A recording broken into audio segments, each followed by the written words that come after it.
Kira-kira Koko tergerak membahas tentang pertumbuhan rohani? Menurut kalian, spontan aja, nggak usah ditunjuk satu-satu. Hah? Kebanyakan stagnan, bisa, setuju. Kalau menurut kamu? Mungkin ada spiritual suffering. Maybe. Menurut kamu? Banyak yang udah terhilang dalam tanda kutip. Bahkan nggak sadar dia bertumbuh atau enggak. Ya enggak? Nah, kita buka 1 Korintus 3 ayat 6. 1 Korintus 3 ayat 6 firman Tuhan berkata demikian. Aku menanam, Apolos menyiram, tetapi Allah yang memberi pertumbuhan. Ya. Aku di sini siapa? 1 Korintus pasal 3 ayat 6. Paulus. Halo. Sit down please. Lu urusan? Urusan bukan urus. Pas kita baru mulai. 1 Korintus 3 ayat 6. Ya. Dikatakan apa? Benar tadi kata Ulus bahwa yang ngomong aku menanam, Apolos menyiram. Yang ngomong itu, aku menanam itu adalah Paulus. Ya enggak? Lantas misalnya ada di mimbar khotbah nih. Ngeri banget nih masalahnya. Ya. Di mimbar khotbah seperti ini. Pertumbuhan rohani itu Allah yang memberi pertumbuhan. Salah enggak? Enggak salah ya, sampai sini enggak salah ya. Dibilang, jadi enggak penting siapa yang berkhotbah. Salah nggak? Hah? Kurang tepat.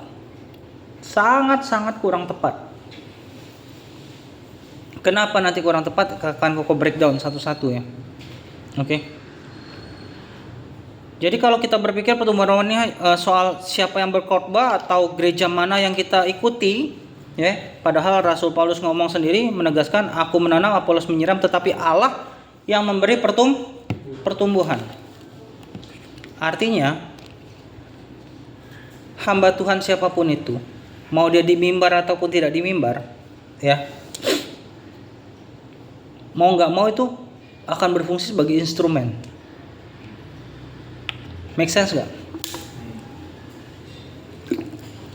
Contoh, kalau hamba Tuhan itu khotbahnya cuma tiap hari ke gereja, ada yang ngeluh ke Koko. Ada hamba Tuhan itu kalau tiap khotbah perpuluhan terus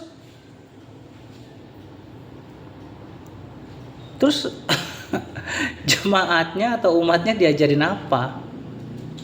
Hah? Pengajarannya apa? Perpuluhan terus gitu. Tim ini.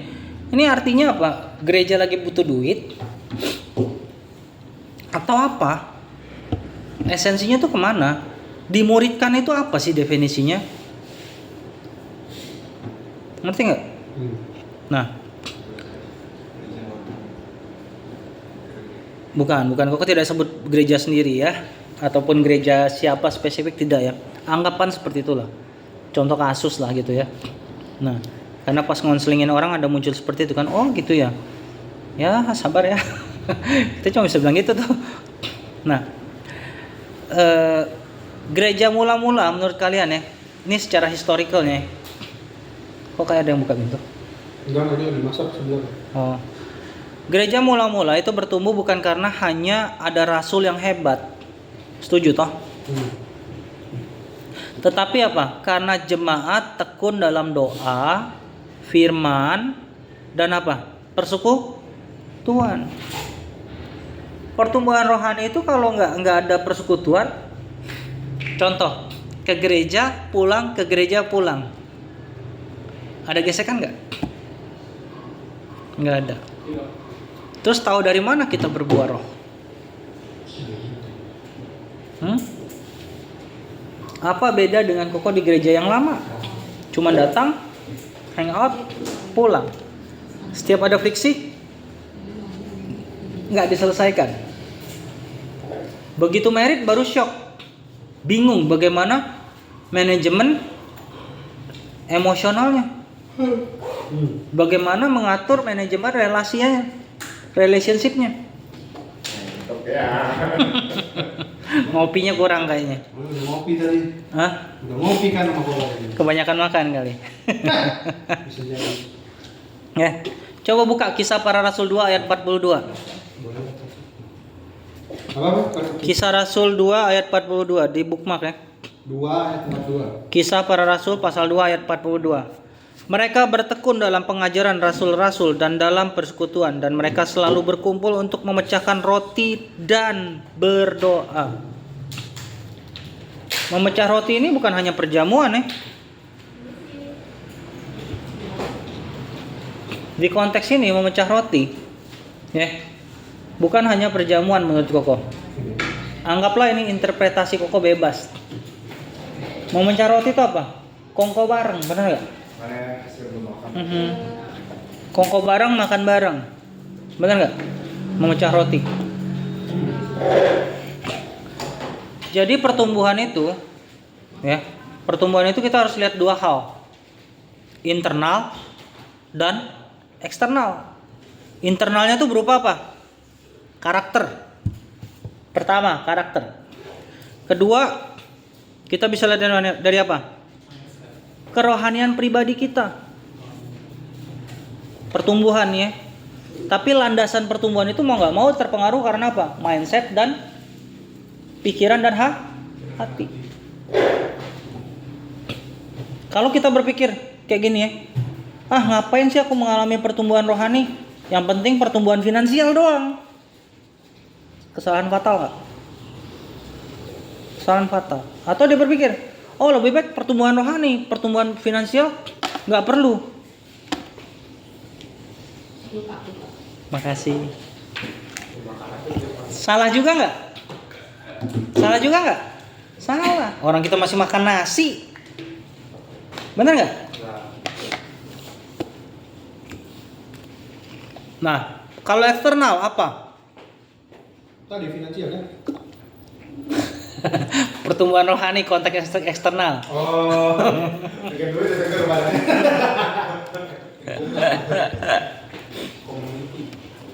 Kan kalau tadi pertumbuhan rohani internal itu apa? Karakter dan kerohanian pribadi. Ya enggak? Apakah kerohanian pribadi termasuk dari sisi apa? Apakah kita masih punya empati? Kerohanian pribadi. Ya, kerohanian pribadi itu salah satu contoh misalnya, apakah masih punya empati pada orang-orang yang terhilang, pada orang-orang yang berniat untuk mengakhiri hidupnya, ya enggak? Ya kan? Itu internal, masih punya empati enggak? Masih punya rasa enggak untuk melihat kalau orang susah itu gimana? Jangan mikirin yang penting gua sukses, gua kaya, lalu menghalalkan segala cara, lalu kita menggunakan relasi dengan contoh ya, ini berbahaya ya. Ini berbahaya kan. Bedakan kemurnian kita jangan sampai tercemar dengan ini perhatiin banget ya. Jangan gunakan relasi kita itu selalu bersifat transaksional. Oke? Transaksional itu misalnya gini. Anggaplah nih si minuman mineral dan kopi ini berhubungan A dan B ya, lihat sini ya. Ini A dan B. Jangan berpikir si ini, kalau gua masuk asuransi ke dia, misalnya Koko ikut asuransi ke dia harta, dan ini misalnya jual asuransi apa ya paling enak ya, jiwa lah misalnya. Nah, berarti lu harus ikut asuransi jiwa gua, misalnya, ya kan? Atau transaksional gini, gua jual apa nih misalnya? Ini pernah terjadi di gereja gede Hillsong. Dia ngundang pembicara ini, dia dibayar. Uangnya masuk pribadi nih, bukan ke gereja. Dia ngundang orang ini gantian nanti supaya dapat duit. Misalnya latar belakangnya seperti itu ya. Ini contoh kasus doang, bukan Hillsong berarti sesat, tidak. Ya. Nah, kasus seperti ini kalau hubungan transaksional itu bisa bahaya loh di kita. Jangan semuanya itu contoh, Kalau Koko misalnya berbuat baik untuk Koko dibaikin orang, Koko harus siap-siap kecewa fatal. Ngerti nggak? Harus siap-siap kecewa fatal. Kenapa? Bukankah Yesus ngomong lebih baik berbuat baik pada orang yang tidak bisa membalas perbuatan baik kita?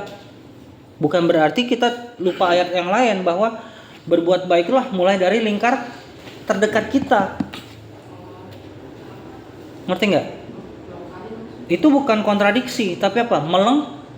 Melengkapi pemahaman kita.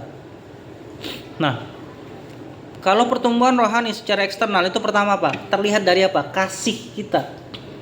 Empati itu dari internal kita, terwujud eksternalnya apa? Kasih. Paham? Terus apa yang kedua? Pelayanan kita. Kita bisa loh melakukan pelayanan tanpa kasih. Bahkan pelayanan tanpa otak pun bisa. Contoh misalnya jadi usher. Oh, duduk di sini. Harus di sini karena belum dibuka, karena belum jamnya. Misalnya. Sedangkan kalau kursi itu pasti terisi penuh. Biasanya ada. Ini MSCP.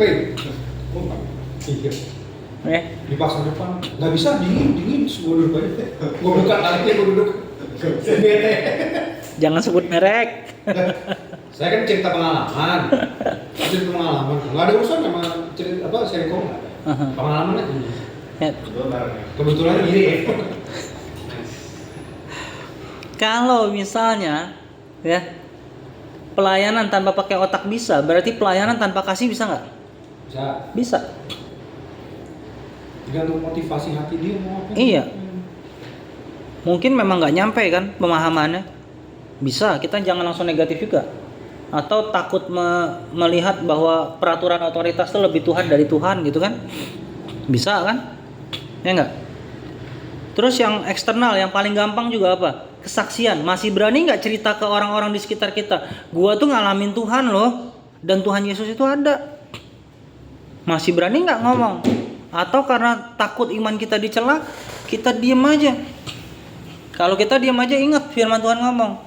Kalau kita takut bersaksi, nanti begitu kita mau masuk ke surga, jangan heran kalau Tuhan juga menyangkal bahwa kita bukan umatnya.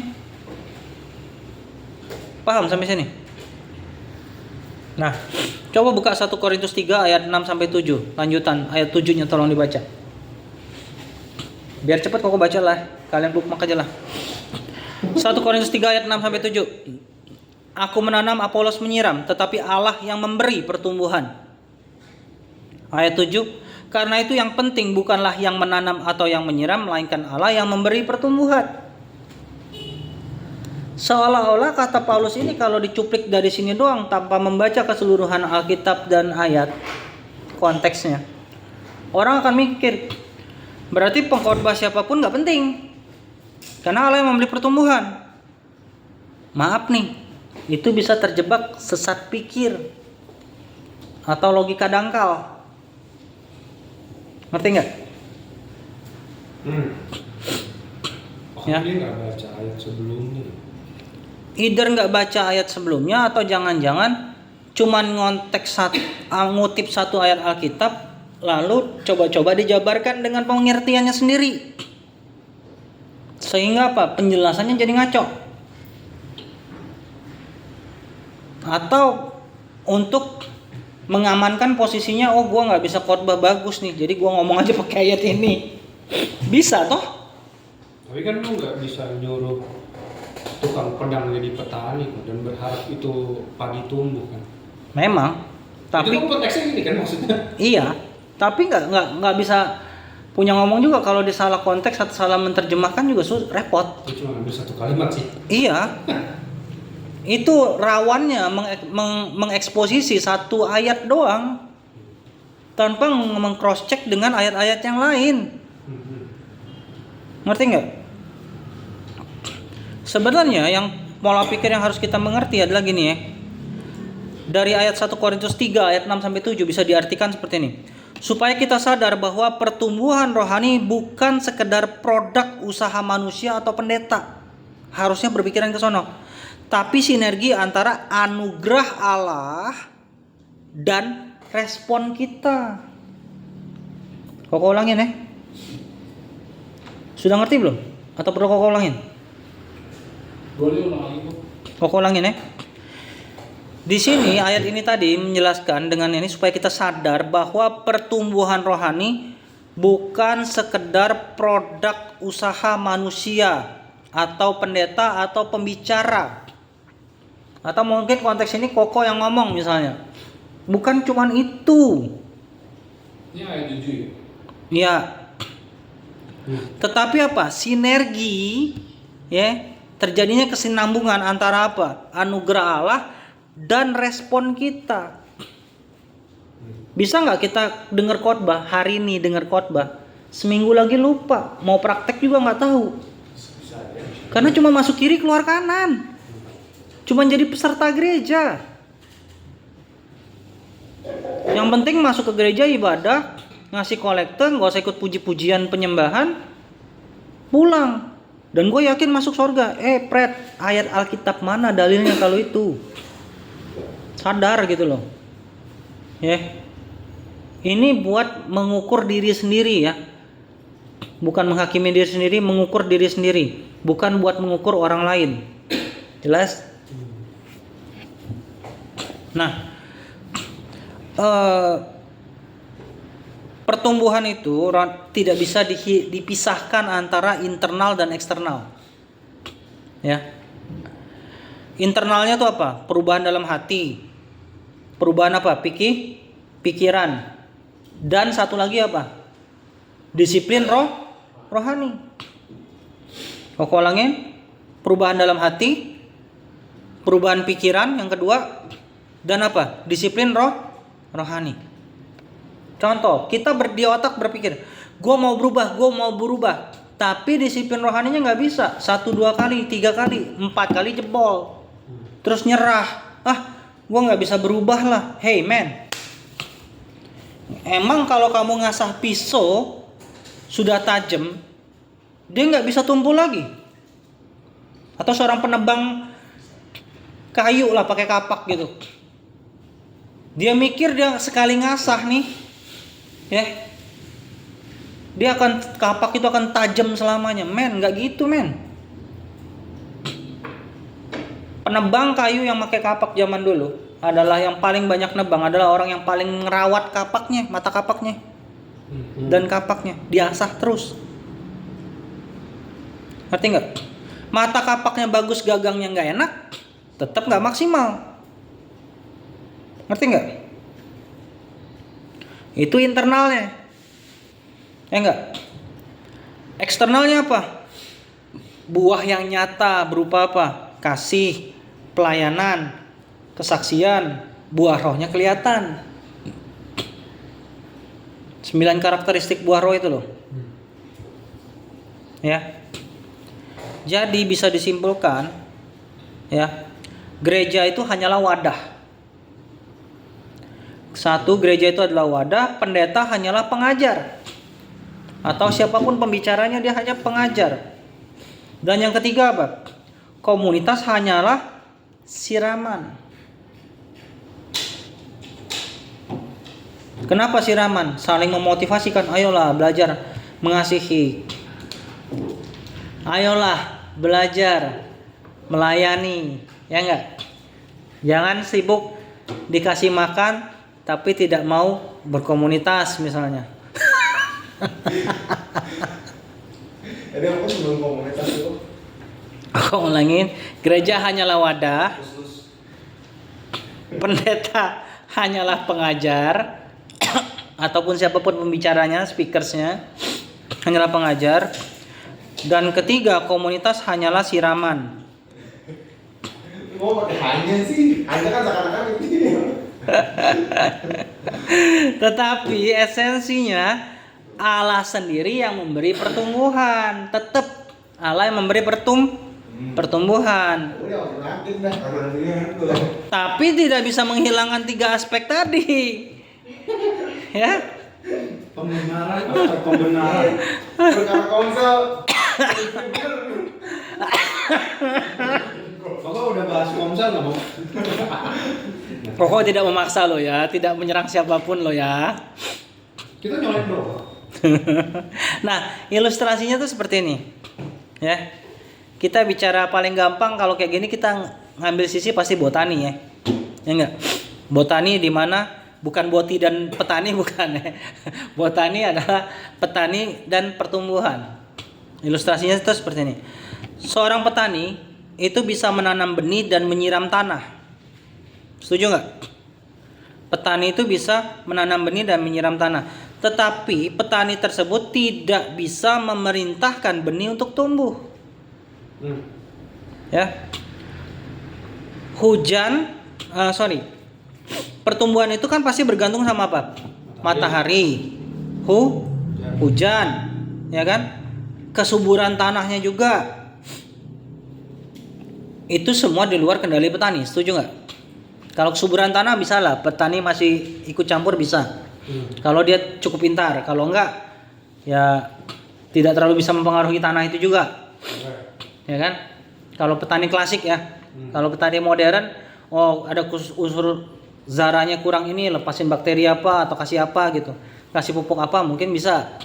Tapi kalau petani tradisional banget, kesuburan tanah tidak bisa pengaruh, ya. Nah,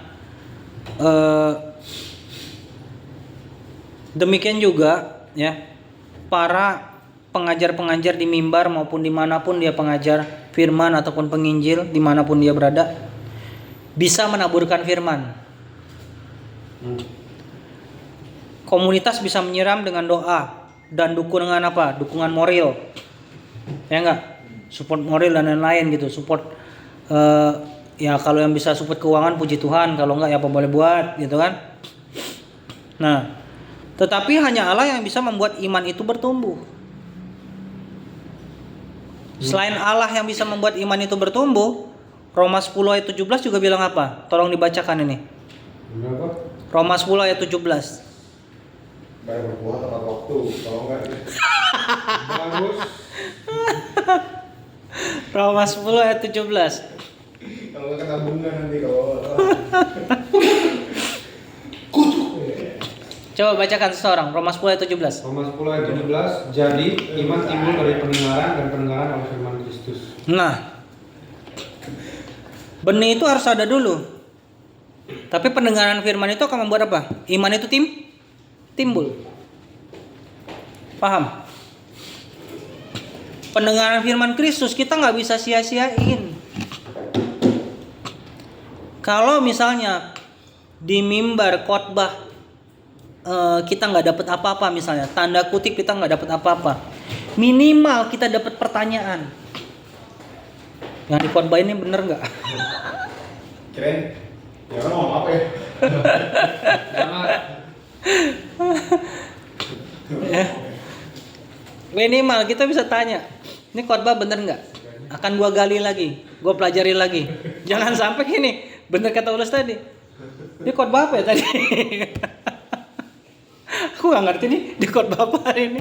Bisa juga, ya nggak? Justru kalau nggak ngerti kan muncul. Oh, Tapi lucu ya, setiap gereja punya pendeta lokal yang kalau khotbah orang ngomong apa ya? Iya lagi. Iya lagi. Ada ya, maksudnya gereja lokal ya. Iya. Kamu awal harus dikasih ini kan biar belajar kan. Aha. Kita tahu sama-sama terus ya. Gue lihat lah kepala lu masih masih. nah Itu sama sih. demikian juga ya. Tadi sekali lagi harus diingat bahwa pendeta itu bisa menaburkan firman ataupun siapapun pembicara itu bisa menaburkan firman, komunitas itu bisa menyiram dengan doa dan dukungan, ya. Tetapi ingat Allah yang membuat iman itu bertumbuh.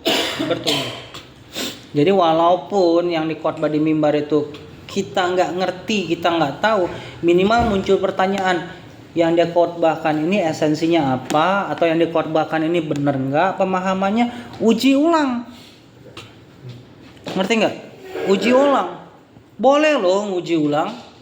Dalam kekristenan itu memang kan firman Tuhan pernah ngomong kan, ujilah segala sesuatu. Kalau kata pendetanya atau di mimbar atau ngomong, pokoknya, atau nggak usah di mimbar deh, kok udah ngomong, pokoknya kalau kok ngomong harus percaya ya, sesat. Ujilah segala sesuatu, termasuk koko yang ngomong pun harus diuji. Ngerti nggak? Mana tahu dengan kalian belajar nanya, Koko juga terbuka perspektifnya. Karena apa sifatnya? Belajar bersama. Ngerti nggak? Jangan lihat Koko punya gelar MTH atau apa, jangan. Punya gelar evangelis, jangan. Namanya belajar, tidak butuh gelar. Belajar tuh butuh apa? Keinginan. Mau tahu nggak? Jangan mau taunya cuan, untung, investasi. Kerohanian nggak mau tahu, geplek ntar. Ngerti nggak? Jangan sampai seperti itu ya. Jadi kalau kita hanya fokus pada siapa yang menanam atau menyiram, itu juga kejebak. Ngerti nggak? Siapapun yang menanam dan menyiram, kita tadi apapun itu khotbah itu harus coba dipelajari ulang. Minimal ada tempat kalian diskusi buat ngecek ini masih valid nggak yang diomongin. Karena tadi kan firman Tuhan bilang ujilah segala sesuatu. Ya. Kalau kita tergantung siapa yang menanam dan menyiram, kita akan berpotensi kecewa. Ada hamba Tuhan di GBI ngomong bagus. Dia bilang, ya sebelum kamu ke gereja ibadah, ya renungan dulu di rumah. Kalau nanti di gereja itu kamu nggak dapat apa-apa, kamu sudah dapat kok makanan pagimu sendiri, porsimu sendiri. Ibarat kata gini, kamu sudah sarapan di rumah, keluar itu buat cari ya menu lain lah. Ngerti nggak? Jadi nggak kecewa banget kalau di luar ternyata nggak dapat apa-apa. Walaupun Koko sama Cici ngerasain di satu sisi, aduh kalau ke gereja misalnya nggak dapat apa-apa, kayaknya kok kayak cuman store muka atau nyembah doang gitu loh. Ngerti nggak? Sedangkan kalau Koko nyiapin bahan, Koko pikirin terstrukturnya, bagaimana bagiinnya.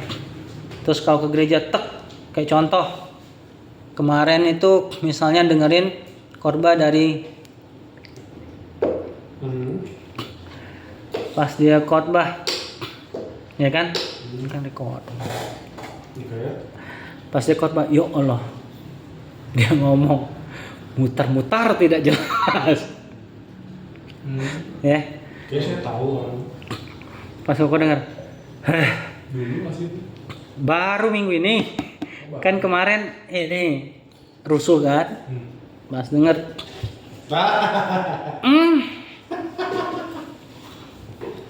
terus Cici bilang, ya wajar lah dia mah bukan spesialisnya di sono, ya udahlah. Oh memang betul. Ya kan? Gue juga ada. Nah, Ngantuk saya kalau ini. iya. Kita bahas lebih mendalam ya. Beberapa kemungkinan terjadinya paradigma yang salah. Yang kita jangan terjebak di paradigma ini ya. 1. Pendeta sebagai sumber iman. Itu salah. Pandangan yang tepat itu misalnya gini, jangan sampai pendeta sebagai sumber iman kita. Pandangan yang sering terjadi, yang salah nih, kita hanya akan bertumbuh kalau pendetanya hebat. Atau kita akan bertumbuh kalau kita di bawah naungan pendeta hebat. Gak jaminan men. Ya, gak jaminan. Koreksinya 1 Korintus 3 ayat 7 tadi. Yang memberi pertumbuhan siapa? Allah. Bukan manusia. Bukan naungan gereja hebat yang membuat kita bertumbuh. Atau klaim-klaim gereja hebat, mega church yang aneh-aneh. Ya. Bukan itu loh. Kedua, sebelum itu.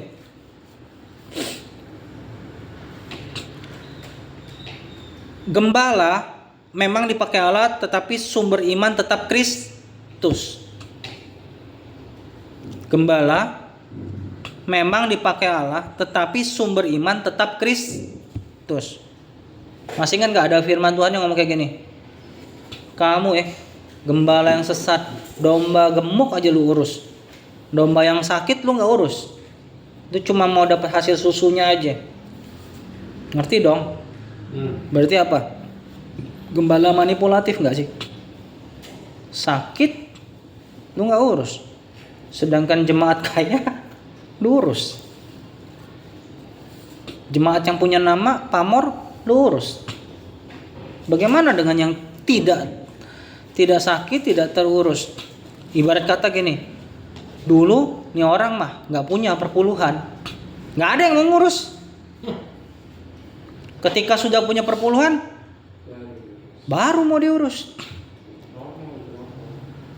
Aduh, aneh. Yang ngurusnya yang lama dianggap sesat. Misalnya, wih itu gila rasanya, gile. Kita udah sincere, bina, dengan gampangnya mulut itu ngomong sesat. Gimana waktu orang itu belum bertumbuh? Ngerti nggak? Ketika kita menyiapkan dasar-dasar yang tepat, di mana gereja-gereja itu? Dengan kualitas pengajar sekolah minggunya segala macam yang nggak jelas. Misalnya, ya. Nah, coba buka Ibrani 12 ayat 2. Bunyi firman-Nya seperti ini ya. Marilah kita melakukannya dengan mata tertuju kepada Yesus yang memimpin kita dalam iman, yang membawa iman kita itu kepada kesempurnaan, yang dengan mengabaikan kehinaan tekun memikul salib ganti sukacita yang disediakan bagi Dia yang sekarang duduk di sebelah kanan tahta Allah. Penekanannya di mana? Tekun memikul salib. Kalau nanti kalian mentoring orang, please bertekunlah dalam memikul salib. Koko ditegur dan tertegur. Kembali diingatkan, ya. Ketika baca buku The Vision, kan Koko bikin audiobooknya, kan yang Koko kirim linknya di Genos ya, atau EP yang ngirim, Koko lupa. Ya. Makan dulu aja pesan. Boleh sambil makan kok, boleh. Enggak. Dalam buku The Vision, ya, dibilang kayak gini. Si penglihatannya Rick Joyner ini, dia ketemu sama mentornya. Rick Joyner bilang, si mentornya bilang, aku minta maaf ya. Kok lupa siapa yang dulu bilang deh. Kalau nggak salah mentornya dulu ngomong, aku minta maaf ya, karena aku sudah menolak engkau dulu.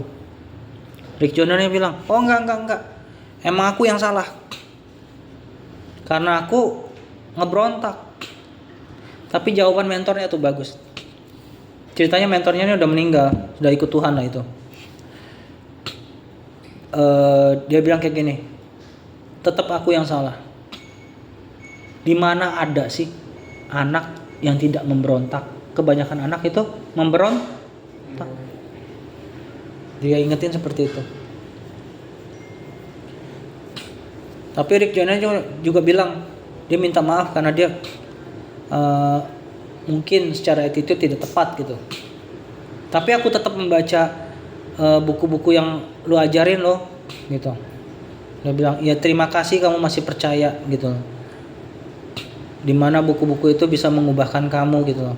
Tapi aku jelas minta maaf atas responku juga gitu. Istilah intinya seperti itu. Nah di situ kamu buka diri.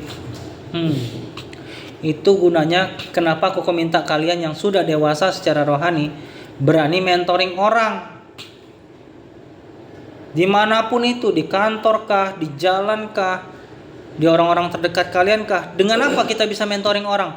Kalau kita punya attitude yang mencerminkan Kristus dalam setiap hidup kita, kita dengan gampang ada orang akan minta mentoring. Ngerti nggak? Nggak usah jauh-jauh deh. Kok ketemu di pesawat dari Palembang ke Jakarta, yang duduk di sebelah Koko itu bukan Kristiani. Koko ngomong panjang lebar sama dia sampai nah yang kayak gini kak aku nggak dapet. aku mau dapat yang kayak kakak ini.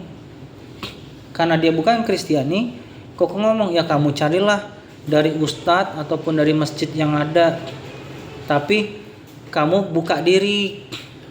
Mau itu kata dari pendeta Hindu kah, pemuka agama Hindu kah, dari Kristiani kah, dari Katolik kah, dari Buddha kah, kamu uji. Kamu uji siapapun yang ngomong tuh kamu uji, cari tahu bener nggak yang mereka ngajarin. Jangan telan mentah-mentah. Pokoknya ngomong sama dia sepanjang Jakarta itu kalau nggak salah sejam ya.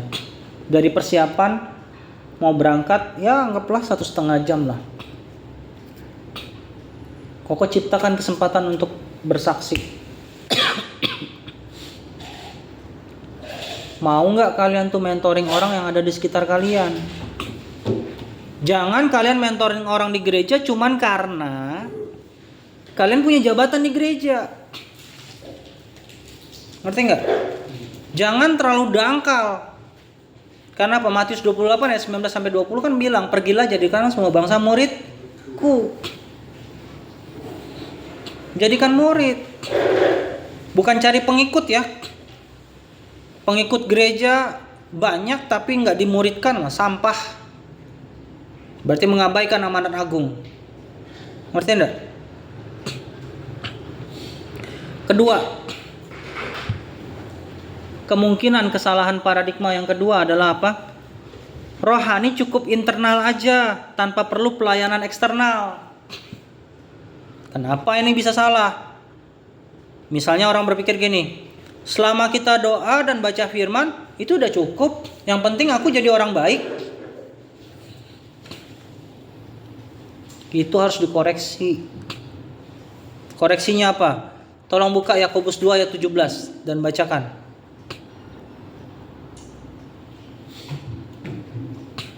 Sudah? Iman? Ini sekolahnya harus tahu nih. Hafal ini harus. Iman tanpa perbuatan adalah mati. Jadi kalau berpikir ya, oh cukup rohani itu cukup internal aja, cukup gua aja yang baik, hati gua baik, nurani gua baik, nggak perlu pelayanan eksternal.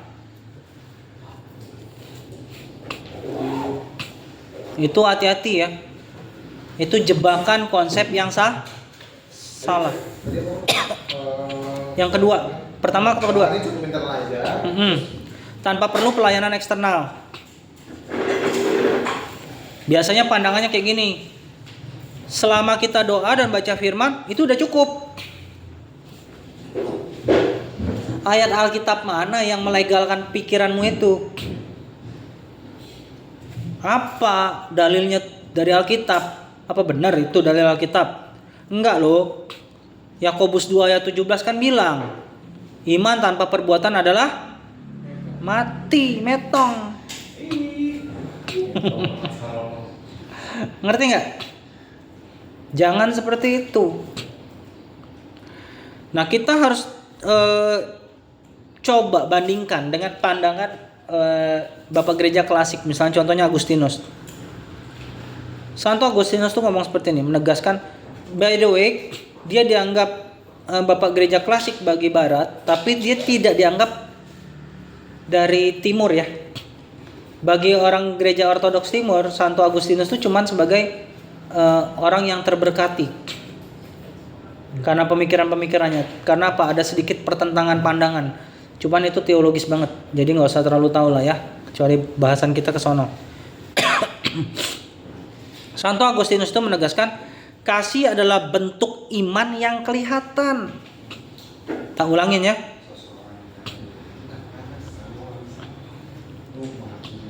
Kok ulangin ya. Santo Agustinus menegaskan apa? Ingat nggak?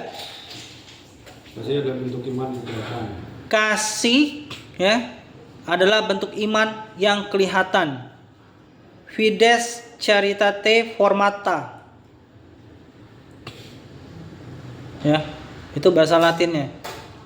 Kok ngomong apa kita nggak tahu. Bener apa? Fides Caritate Formata. Kalau mau menguji lagi nggak apa-apa, boleh. Uji kok, dan udah nggak percaya. Ya. Yang berenang nih. Yang dulu, guys. Nah, paradigma yang ketiga yang kita harus waspadai juga, Awal. dan ini biasanya terjebak pada para ketua komsel, ketua CG.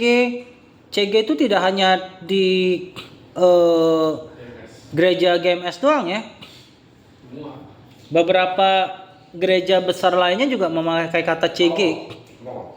Nah, kemungkinan sesat pikir atau salah berpikir paradigmanya misalnya gini, aktivitas pelayanan atau aktivisme pelayanan sama dengan otomatis bertumbuh. Ya, ini juga bahaya banget. Atau gini, sering multi itu bertumbuh. Bertumbuh apa? Quantity atau kualitas? Ngerti nggak? Bertumbuh secara apa nih? Jumlah iya, tapi apakah kualitas terjaga? Don't know. Ngerti nggak? Istilah gini, KPI-nya apa? Mereka aktif di pelayanan. Belum tentu toh. Ternyata dia aktif di pelayanan, penginjilan di luar nggak berani. Ngerti nggak? Menjadi kitab terbuka nggak berani. Ngejulitin orang masih. Problemnya apa? Ngerti nggak? Biasanya pandangan ini apa? Kalau sibuk pelayanan berarti rohani pasti mateng. Banyak lagi poin gitu. Nah itu kita harus lihat. Jangan sampai kita ngukur KPI-nya kita bertumbuh itu hanya lewat gereja. Cobalah ngaca sekali lagi ya, bukan buat ngejat seorang. Pakai kaca itu untuk diri kita sendiri. Di luar masih berani nggak gua ngomong tentang Kristus? Ngerti nggak? Apakah perilaku kita membuat orang tertarik untuk mengenal Tuhan kita? Itu loh. Koko coba sabar di tempat les.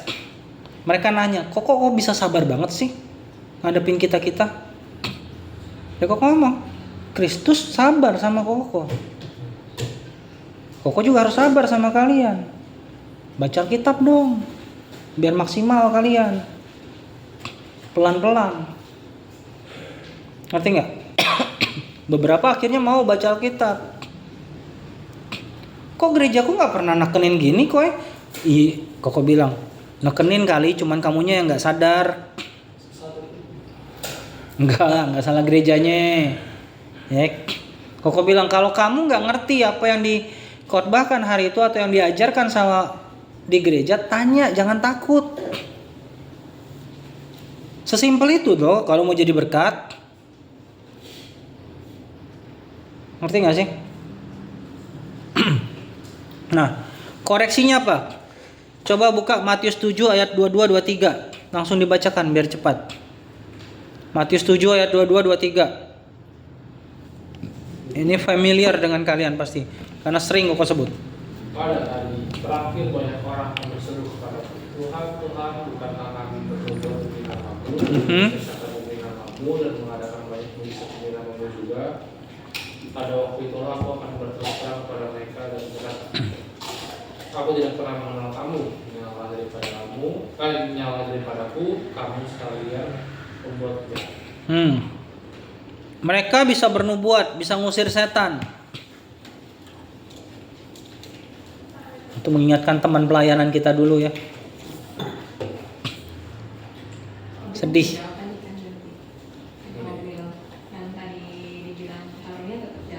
Karunia tetap jalan. Oh, Tetapi ternyata nggak berkenan.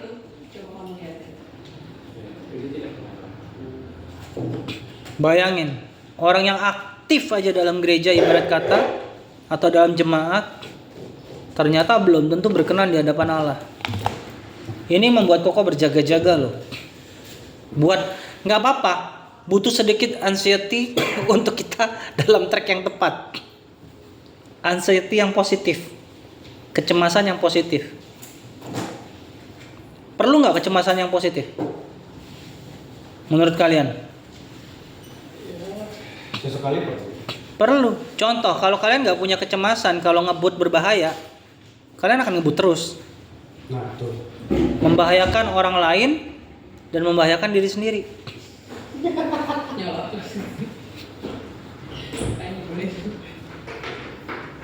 Ya. Koreksinya apa? Masih kedengeran? Cep?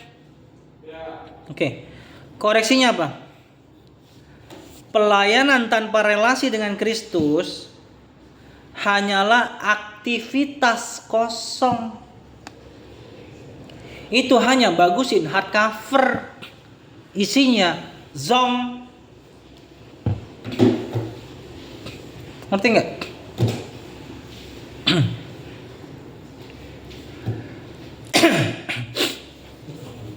Lalu parameter kita bertumbuh secara rohani apa? Secara singkat ya. Secara internal. Buka Mazmur 42 ayat 2 ten.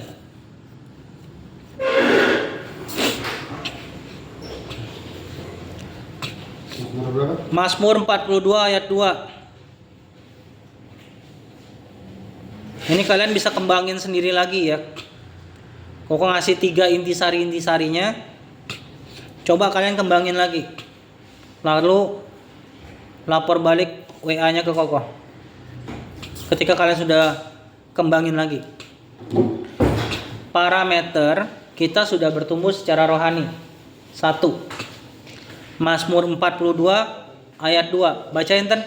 Mazmur 42 ayat 2. Seperti rusa yang merindukan semua yang berair, demikianlah jiwaku merindukan Engkau ya Allah. Ya. Mazmur apa kok? Mazmur 42 ayat 2.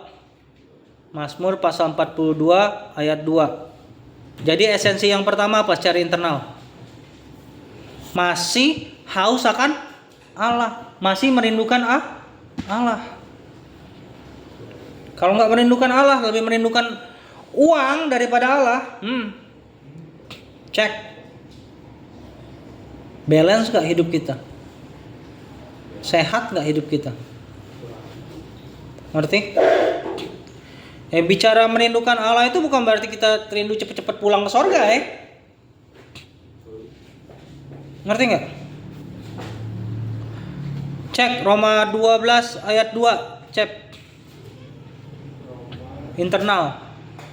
Faktor internal, parameternya apa? Salah satunya Roma 12 ayat 2. Janganlah kamu menjadi serupa dengan dunia ini, tapi berubahlah dan memperbaiki budimu sehingga kamu dapat membedakan manakah kehendak Allah, apa yang baik, yang berkenan kepada Allah dan yang sempurna. Berarti faktor parameter kedua apa kira-kira? Pembaruan budi. Kalau kita makin serupa dengan dunia, flexing, dugem-dugem segala macem, melenceng atau enggak? Sekali lagi, buat berkaca pribadi. Lalu Galatia 5 ayat 22, Rob. Galatia 5 ayat 22. Galatia 5 ayat 22. Tapi buah roh ialah kasih, sukacita, damai sejahtera, kesabaran, kemurahan, kebaikan, kesetiaan. Lanjutkan. Kelemah lembutan, penguasaan diri. Ya. Itu parameter dasarnya ya. Nanti coba kembangin sendiri faktor internal ini apa aja parameternya. Lapor ke Koko, ke Cici juga kirim. Kalau mau gali. Jangan cuman denger tapi ndak mau coba gali lagi. Ya. Eksternal. Aku kasih 3 poin juga. Yohanes 13 ayat 35. Tolong Lus.